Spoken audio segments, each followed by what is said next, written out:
ايه دور التوكل على الله في تحقيق الأحلام اللي نفسك انها تتحقق؟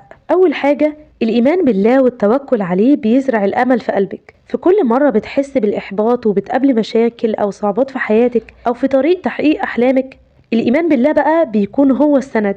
إنك واثقة بإن ربنا جنبك، وإن أي حاجة هتحصل إذا كنت اللي بتتمنيها أو لأ فهو خير، لأن ربنا قال: وعسى أن تكرهوا شيئا وهو خير لكم. ربنا أحيانا بيأجل لنا أحلامنا لأنه بيخطط لنا الأفضل لينا، بس إحنا مش عارفين.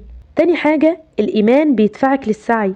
الإيمان الصح مش بس في الدعاء لكن في العمل، زي ما قال الرسول صلى الله عليه وسلم: اعقلها وتوكل، يعني خدي بالأسباب وثقي بالله. تالت حاجة، العمل مع التوكل على الله بيطلع نتائج مذهلة وعظيمة. لما بتجتهدي وبتشتغلي على حلمك أو مشروعك أو في عملك بإخلاص، وفي نفس الوقت بتوكلي أمرك كله لله، ده بيخليكي أكتر راحة